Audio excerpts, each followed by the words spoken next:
What is up everyone, it is Mladen here and welcome back to another video. In today's video, we're going to be talking about the Japanese habit hack, also known as the pointing and calling system, and how you can apply this into your life right now.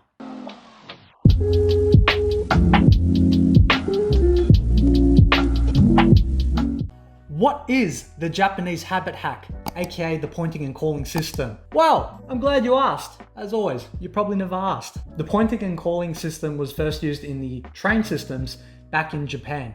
And what they would do specifically is have a bunch of staff available at each of the platforms at all the train stations throughout Japan.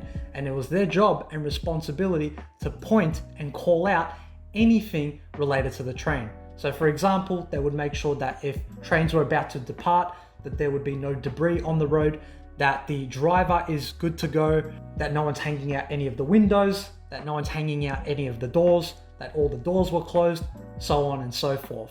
And as a result of this, 85% of errors were reduced. That's pretty cool to hear. They also implemented just the pointing system in America, in New York, in the subway stations or subway network, and that alone reduced incidences by 57%. So what can we learn from this? Well, we know that by putting a spotlight, by pointing and calling things out, whether it be in our professional or in our personal lives, we are creating awareness of the situation or bad habit. And there is a great tool that we can utilize in conjunction with the pointing and calling system, and that is the habit scorecard. And the way the habit scorecard works, it runs on a plus, minus, and equal system.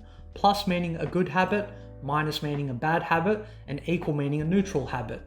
So an example of a habit scorecard for a person first thing in the morning would look like waking up in the morning, getting out of bed to turn off the alarm clock off, going back into bed and jumping back on social media, brushing your teeth, taking a shower, putting your towel back on the towel rack, going to make a coffee, and while the coffee's being brewed, you turn on the telly to watch the news. So we now have 8 habits on our scorecard and we can now grade them. So the first one, waking up. That's quite a neutral habit.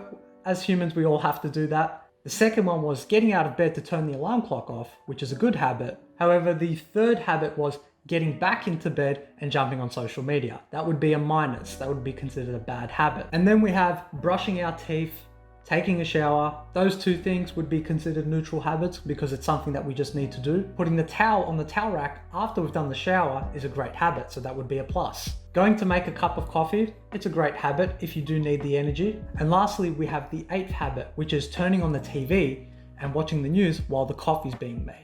So we now know that we have a list of habits on our scorecard and we can grade them accordingly based on the plus, minus, and equal system. And by doing so, we are pointing and calling out specific habits that might not be putting us in the best position to kickstart our day. Give it a go and let me know what you guys think about it. Let me know down in the comments below. There is a quote that I absolutely love that ties perfectly into what's being discussed right now. The person that can look at themselves the closest is going to get the more rational results. By Joe Rogan. Shout out Joe Rogan. Oh man, honestly, video aside, like professionalism out the window, Joe Rogan and what he has done for the podcasting space, the personal development world, the fighting world, and absolutely everything else in this world. Hats off to him. His work is phenomenal. And if you guys don't know who Joe Rogan is, I'd encourage you guys to catch one of his hundreds of podcasts that he's released.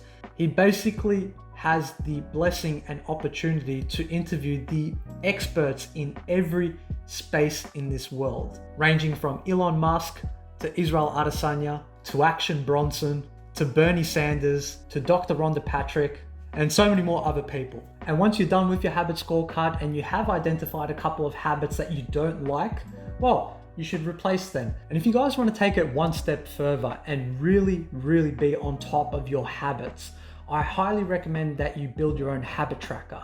Now, if you click on the video, whether it be up there or down in the description below, it will take you to a tutorial that I've made and you can follow along and build your own free customizable habit tracker. It has been an absolute pleasure building it and tracking it.